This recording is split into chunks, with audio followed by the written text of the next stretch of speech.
Good morning. Good morning. Good morning. It's so wonderful to be here today. I am sitting in the West Valley at the West Valley Center for Spiritual Living, and I'm Reverend Karen Rice, the senior minister here. And I have prepared a message for you this morning. I actually thought, with some lightness of heart, I think I wrote a sermon. So if I sound a little preachy today, perhaps you can just bear with me and know that it's only because I think what I have to say is so important, and I think the timing is perfect, and I think we'll have a good time with it. So just take a nice deep cleansing breath with me. As we just set aside everything that preceded this moment and recognize the fullness of the presence of God right where we are, that gorgeous thing that connects us at the level of our hearts. And so I affirm that this time is blessed, this message is complete and ready, and that this minister will not be too preachy, and that all is well. And I release this time and let it be, and so it is. Amen. Oh, all right, so let's get down to it, shall we? What I want to talk to you about today might be one of the most important things we need to be talking about. Not just because it's October of 2020, not because of anything going on in the world, but because of the relevance it holds for anything and everything that goes on in our lives and in the world.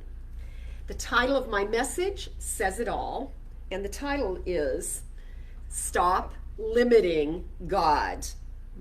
So now you feel some heaviness in that. Can you feel some directness in the direction that I'll be going this morning? I think that it's never too late to, or nor should we ever rest in our consideration of what God is. Who and what is this thing that we call the Spirit, the creator of all of life? What is that? How do we define it? And how can we revisit such questions so that we are consistently expanding our idea of what God is? This is important material. This is an important conversation because it's all too simple to believe that God is some sort of a supreme power that has then all the images that go with that idea and all the little remnants of ideas from maybe you took Sunday school classes as a child, or the people in your life that raised you and seeded some thoughts and ideas about what God is. And I think the whole purpose of life is for us to continue to explore such things so that we can continue growing in what we believe in the way we look at life and our relationship with life in terms of our spiritual understanding of how life gets to be the way it is and what God is. So I read this one-liner from Dr. Ernest Holmes, who wrote this in our Science of Mind textbook. He said, God is forever doing new things. God is forever doing new things. And I immediately, when I say something like that, I start thinking about that statement, all things new. And I remember that in ministerial school, Reverend Clyde, I probably took this same class. I think it was on the Kabbalah. And the title of the book that we had to read, the title of the book was God is a Verb. And so that sums it up.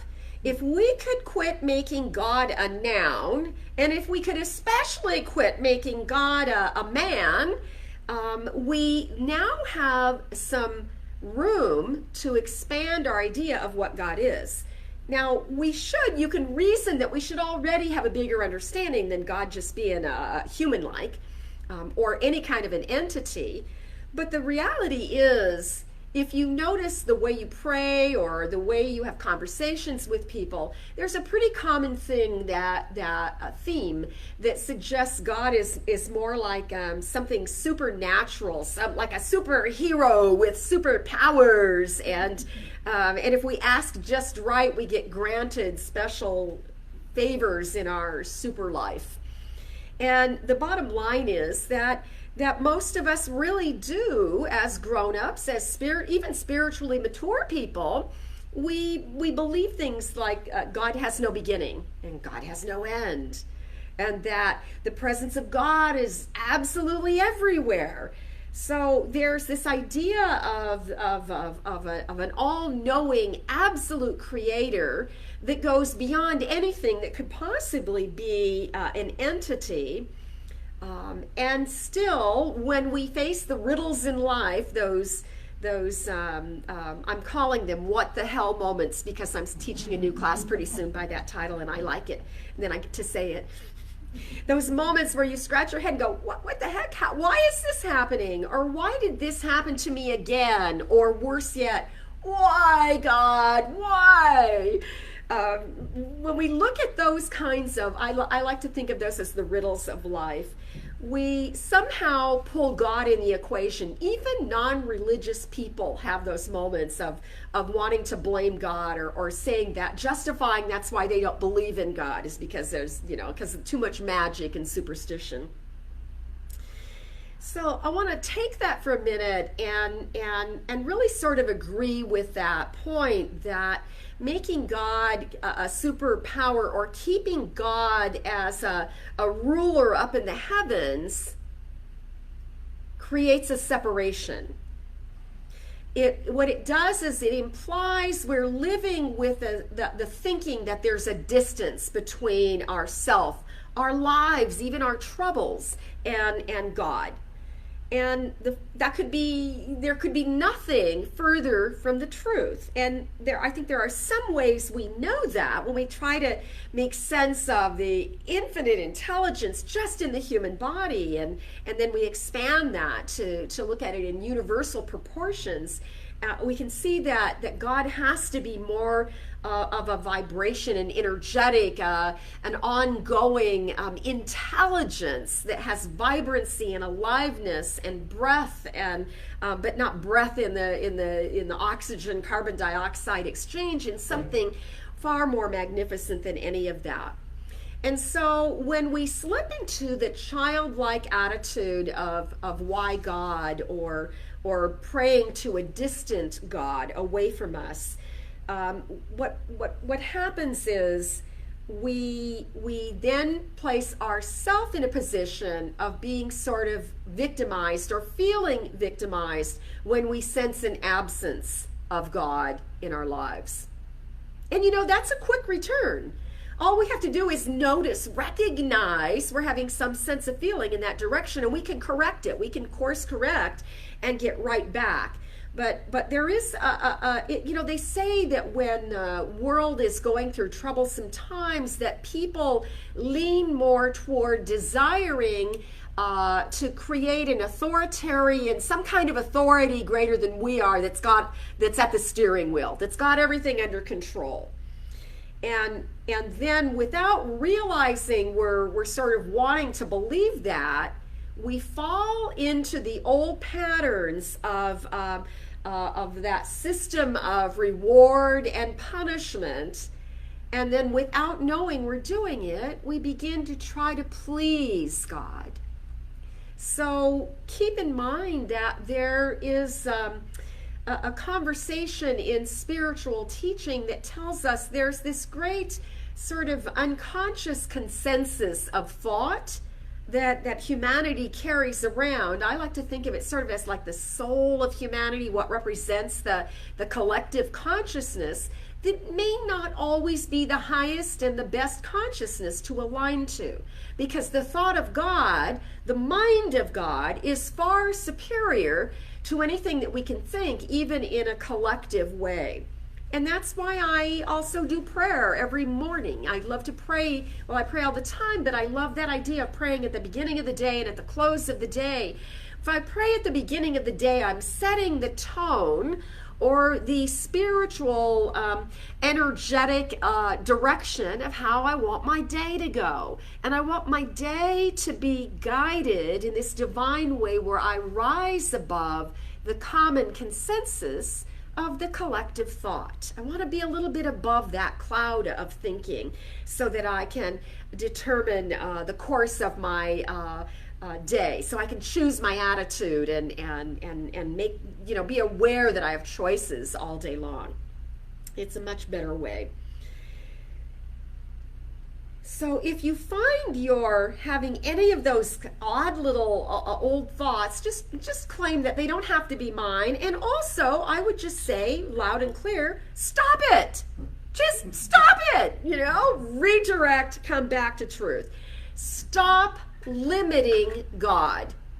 When we think of God in that small way, we're limiting what's possible in the divine guidance in our own life. It's almost as though we've blocked ourselves off. So stop believing in an angry God. Stop blaming all the world events on God. Don't have a God that's too small for you. Have a big God. And I like to say, those of you who know me know exactly where I'm going. I like to add to that, let us be big for God by recognizing the blessings that are right in front of us. The inspiration, the inspirational people and things that are happening in the world, in addition to or in spite of, however you want to look at it, all of the other heavy things, and then be grateful. Let's just have that gratitude so heartfelt that it becomes a part of that activated energy that attracts us to seeing greater and greater good in our world and in our lives. That's the way we can be big for God and get out of that littleness. I think it's time for us to quit imposing our this should make you laugh, our limited beliefs and opinions about all the stuff going on in the world. Quit imposing that stuff on the divine. God didn't do that, right? God didn't do that. We do that. We have free will and choice, and we get into shenanigans. And if you are human, and I assume if you're listening and understanding, you probably are, then there are other ways to manage that. We will err at times or think fearfully sometimes. It's just part of our being human. I even had this thought, because I catch the conversations in my own home. In my own home, I catch my husband and I having some funny talks sometimes about God and about spiritual principles and all of that. It's not like God's sitting somewhere right now on this mighty throne with his, always a male gender, with his arms crossed, tisking, saying something like, "Well, humanity, now look what you've got yourself into." Right? So, though we laugh, I just notice these things come up in conversations right in my very own life. And so there's a consciousness that's behind that. So if you don't think about this, if we don't have conversations like this that really are so brazen, that the minister sits and looks into the camera and says, "Stop limiting God." If we don't do this every so often, we may not realize the subtle ways we walk around with limited thinking.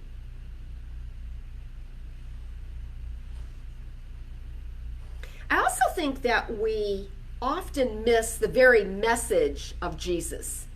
There are so many really basic, simple things in the life and the ministry of this man Jesus that we have not thought all the way through. Take something simple like the Father and I are one.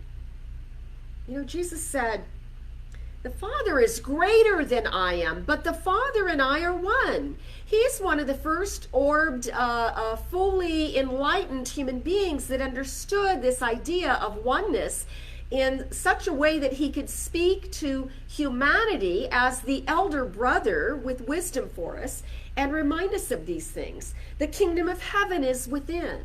And it's the Father's good pleasure to bestow the gifts of the kingdom upon us. So we want to always be thinking beyond the physical, the finite, into the heavenly realm or the divine universal principles of life, however you want to think about it, but not to be thinking of heaven as a separate place where God lives. Ernest Holmes said, this world forms and disintegrates. Sounds sort of Eastern. This has a flavor of Hinduism in it. The world forms and disintegrates, just as the human body does, but creation goes on forever. It is an eternal process, and that's a reminder of life. It's a reminder of that ongoingness of life in every way. So God doesn't end. Life doesn't end. We can experience loss, but life does not end. God doesn't end, and God doesn't quit. There's this process of life, of divinity, that is always evolving, that is always creating, that is always inspiring, and always becoming. All things new, forever and ever. Forever becoming. I love that. So religious leaders and spiritual sages have always used this idea of describing God as a presence. And I love the term an indwelling presence, because that brings it home for me. It's like God is everywhere. There's no place that God is not. Then God is everywhere present.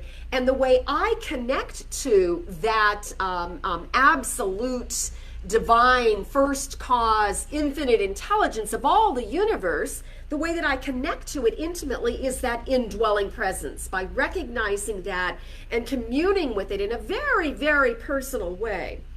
Here's something else that Holmes wrote that goes along with what the mystics speak to. It's so beautiful. The Father's house is filled with peace, power, and plenty.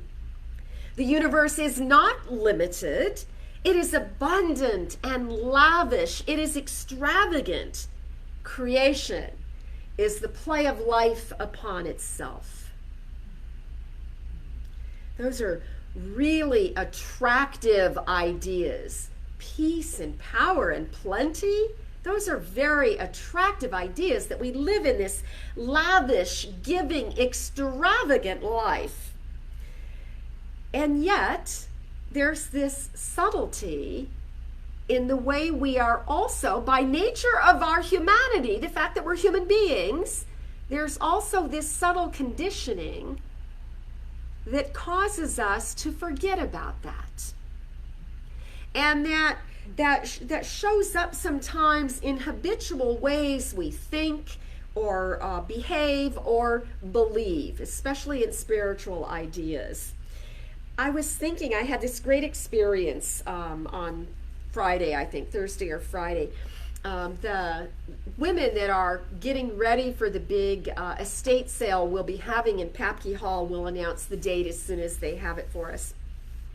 Kathy Rose Crawford is coordinating the event, and she brought me this into my office. She's busy working, and she brought it back. Knock, knock. I have something for you that I think you might like. Now, we're not just taking free stuff. We're actually buying. We're actually, it's not a gift, but I'm going to call it a gift, because it's a gift when I have shoppers that bring me things they know I would like, and somebody else otherwise might have bought it before me. And she brings it out, and I think I know what it is. I'm looking at it, and I can see all these colors on the edge of it, and I think I know what it is. It looks to me like it's a box of pastels that you could do artwork with. They look like the little square dusty chalk sticks, right? And so my heart just lights up. Like, I'm not an artist, but I do like to play. And my heart lights up, and she opens it up, and I'm validated because I think it's pastels. I think that's what I'm seeing, but it's not. What it actually is these are little sticky notes, rows and rows of them, different sizes and different colors. And she said to me, I don't know anybody more than me that uses sticky notes in all her reading, and you really should have this. And she even said to me, if you don't take it, I'm taking it. And so I said, oh, I would love to have that. And so I took it and I put it over on the table where I would pick up my purse when I got ready to leave. Went on, finished my work for the day, and now I'm getting ready to leave. I lean over, turn out my light, I put my purse on my shoulder, I pick up my my water, and I had some outgoing mail that I had generated while I sat at my desk. And I pick up my gift, and I go to put it in the same hand as the mail, and I realize that I don't want the chalky dust to smudge the white mail. So I awkwardly juggle my water bottle and everything out to the bookstore area, where now I have to set it down to turn off the air conditioning. And when I do that, I realize, oh, aren't you funny? You still think this is chalk. This is not chalk, and it was so interesting that I was trying to protect the mail from getting smudged from something that didn't have the ability to do that. First impression, somehow deeply ingrained in me, and I did not go back to what it really was. I defaulted all the way back to something that wasn't real, and I recognize that this is pretty common. So I want for us to think about that, to recognize that we have beliefs that are much longer ingrained in our belief system than something that was just a short-term memory. And we are influenced then in the way we behave as we encounter our own beliefs, even though they may not be real. So it's quite a lesson. Hard to shake that inaccuracy even in the presence of intelligence, right? Even though you know it, sometimes it's hard to shake it because you're feeling it's resonating somewhere else in your being. I ponder often, I think often about how we are hypnotically influenced. I think we are under some sort of hypnosis now that I don't know how we're going to shake it. I'm a little concerned about it, but I know it's going to work out okay. But the whole idea of virus now has created an environment we're living in where we're like really conscious of germs as if there's just life out to get us. And we're doing that for a reason. We've been conditioned to know that it's smart for us to take care of ourselves and to be respectful to each other in this time that seems to be stretching out and kind of lingering, you might say. But I'm more concerned about the lingering attitudes or the beliefs that will follow with that. I just noticed that I have nurses. That's interesting. There's a couple of RNs sitting right here in the room with me this morning, coincidentally. So I'm not talking bad about you, really. Though this might be easier if you weren't sitting here right now. But I noticed that my friends who have studied microbiology because of the process of becoming educated as a nurse are a little more fussy about the way they handle food and the kinds of soaps they like disinfectants and things. And so I get that it's a mindset, but what I'm concerned about is that, when this is all over, I'm concerned about all of that. So I'm not going to create any more images, but I'm wondering, can we get out of that hypnotic way we have now conditioned ourselves to be safe and get back to a way that we begin to understand you've got to have germs inside you. It's like bacteria digest your food. Without it, we couldn't survive. And so we're going to have to find our way back to some sort of balance. I was thinking this week about, I love this story, one of my favorite Bible stories. I know you're all laughing because I have lots of favorites of everything. But I love that story of the prodigal son. And if you look at the story of the prodigal son, you'll often see it referenced as the two sons, the story about two sons.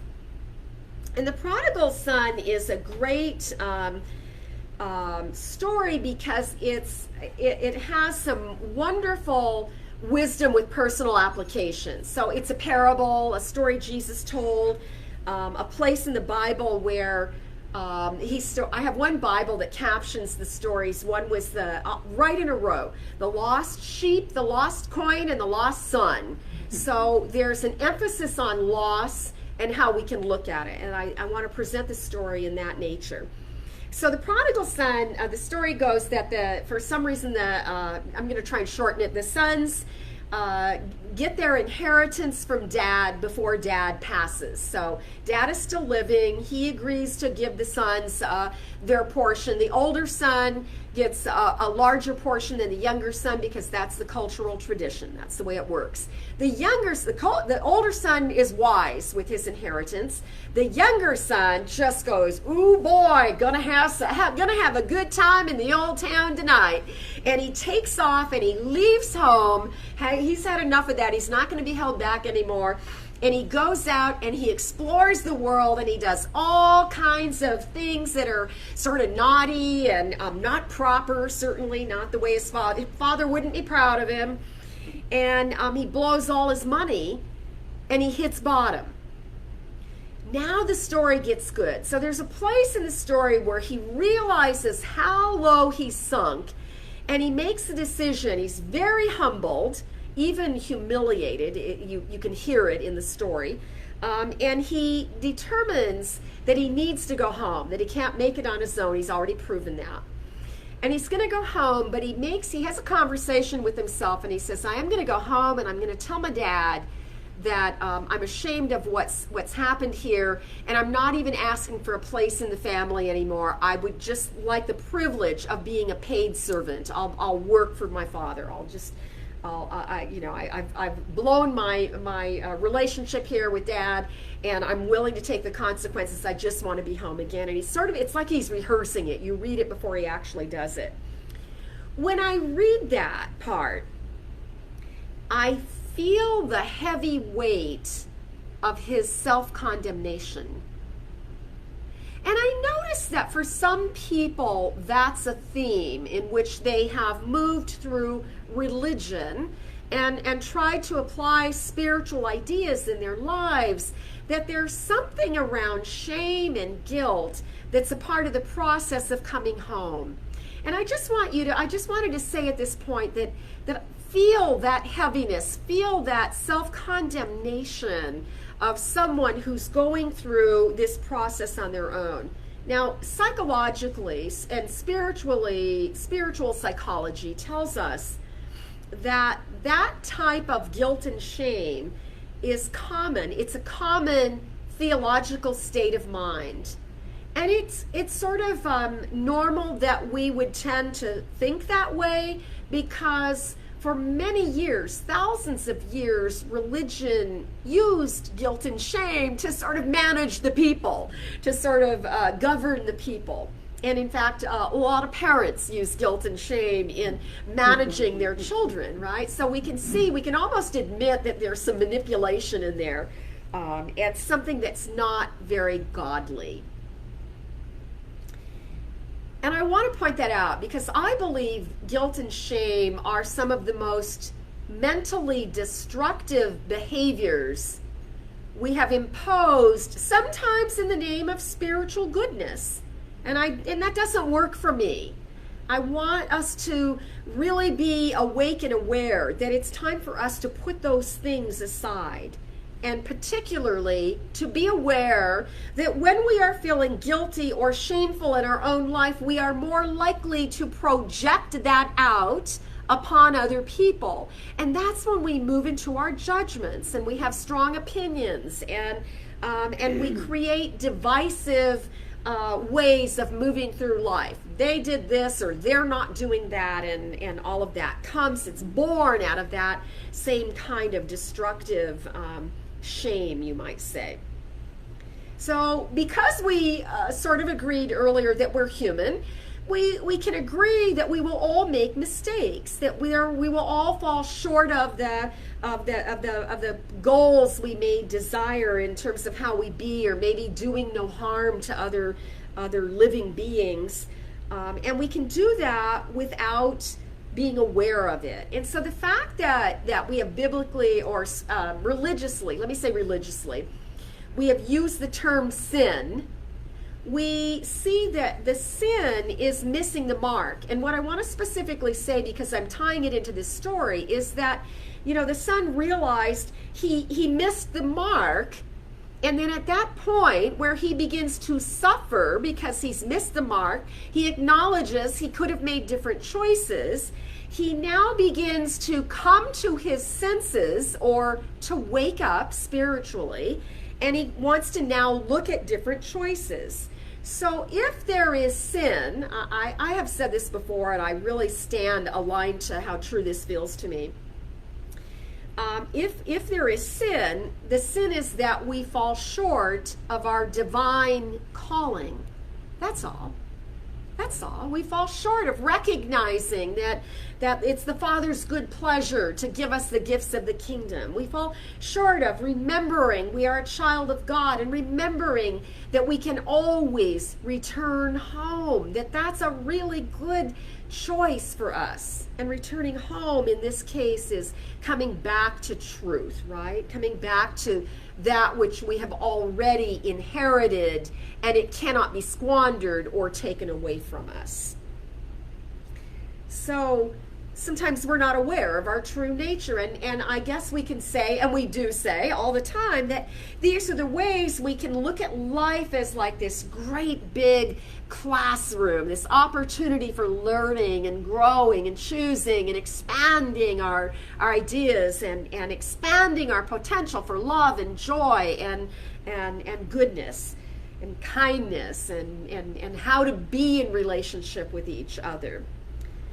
But they are not lessons because God is giving us lessons. I'm going to take you right back to the top here. This is not about an entity that's throwing obstacles down on our path so that we can figure out how to get around them. This is not a God that is teaching us the hard way. If we learn the hard way, it's because it was the only way we could see to do things in a given minute.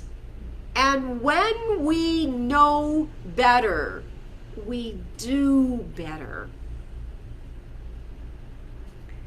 And so we live in a world of choice. And every choice we make either brings us a little closer to home, to truth, or it distances us a little further away. But we are always moving, and the lesson, I believe, is to course correct, to begin to pay attention to the way we feel energetically. What doesn't feel good, I want to reevaluate. Maybe I'm not going in the direction I really want to be going in, and I can course correct and change my mind. I can change my direction, or as the prodigal did, I can always choose to return home again.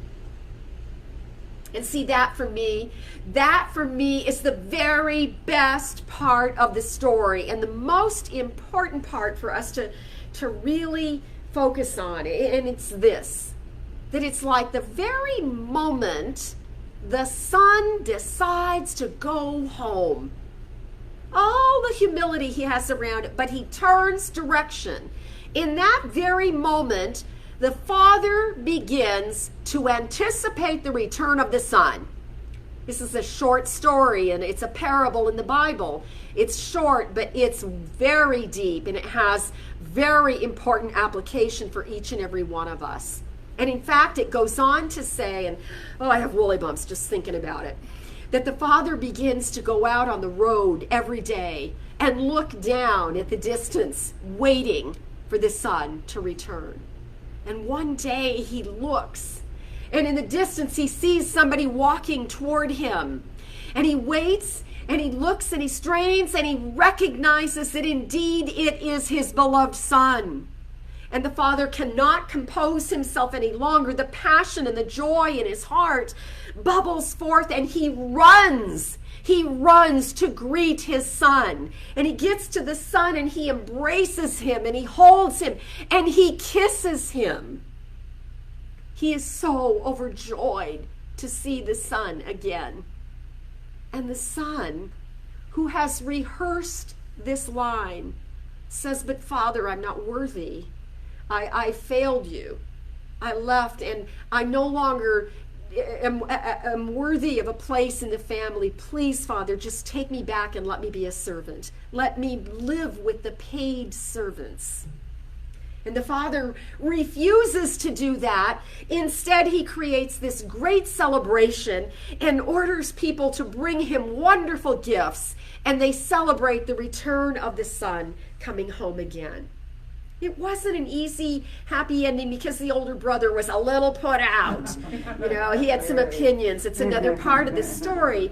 But the part of the story that's so, so important is that it tells us there's something that happens in our relationship to things and people and circumstances, that the moment we have a thought of returning, the moment we open our minds to a new thought, another way of doing something, that which created us immediately is facing us and anticipating the good that we are only beginning to bubble up and think about.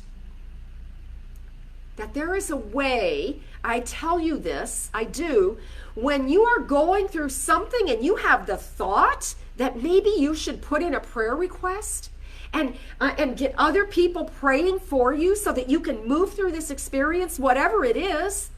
The moment you have that thought and you turn your physical body in the direction of reaching out, then the forces in the universe, the law that answers those requests immediately, that spiritual principle we call the law is activated, is facing you, is attracted to you, and comes for the result that you desire. So you do not even have to drop your prayer in the prayer box. The energetic of that request calls forward the prayer before I have even said the words of prayer on your behalf. The Father anticipates the return. The moment we turn toward God, God is facing us and approaching us. There is always that reciprocal action in the universe. The universe, the macro and the macro and the individual. We are the individualized expression, a tiny piece of that great whole. So we are the micro and the macro, the universal and the individual, the personal and the vast, are always intricately connected. In that moment of remembering the truth, in that moment we choose to return to love, to return to truth, to return to the good that God has always held for us, that which we have already inherited. We just have to be open to receive it. I love that. The simplest of thoughts activates a divine principle. And the Father celebrates the return. The Father embraces the Son and celebrates his return. And it reminds us that God holds nothing against us. It's not even capable of holding anything against us. It's always that welcoming presence, that loving, imagine, that joy, being held sweetly and kissed in this breath of life. Dr. Holmes once said in a lecture in the early 1950s, he was speaking regarding the Korean conflict happening in the world, and he said, "We have suffered enough." Imagine that. The Depression, world wars, now the Korean conflict, Holmes said, "We have suffered enough. The universe does not demand suffering. Let us be clear about this. God did not make suffering to grow humanity. We impose it on ourselves, and when we impose it on ourselves, we project it out onto other people too. So let's clean up our act. It's time to set aside these old beliefs. It's time for us to reconsider what we believe at the core of our being and to realize our idea of what God is will never be complete because God is not complete. God is always becoming, expanding, enlarging, just as we are in our own walk of life, in our own consciousness. And so I want to close this morning with a quotation from Dr. Ernest Holmes. He said, "We should endeavor to stop limiting God. All things are given, but we shall have to do the taking. Receiving is an eternal process of forever expanding what's possible. Amen to that. Amen, amen. All right, so I have a deep desire for us to pray on these things in this moment. So if you would once again, please just get comfortable wherever you are seated, whatever time you are listening to this broadcast. And let us just know together that right where we are is that infinite intelligence, the first cause of all creation. It is the presence of love. It is right here, right now. I just breathe that in and recognize that there is movement within me that I know is the love of God. It is the activity of life that is the greatest force in the universe. And it is that which not only breathes life into all living things, but keeps everything in perfect order so that we might move about this planet, that we might make choices and decisions, and we might always have moments of remembering and unifying with that presence and returning home again. And so as I feel that union within me, that intricate and intimate connection with God, I recognize that it is that which allows me to have moments of understanding this oneness, not only of our connection to God, but our intimate connection with each other on this beautiful, glorious world, this planet, this earth. This extravagant, abundant planet that shows us life, that even when things have come to ruin, that life itself begins again, all things new. And so this day we rejoice. This day we stand and we face the direction we desire to go, and we know that life is waiting to meet us with open arms, with tremendous love.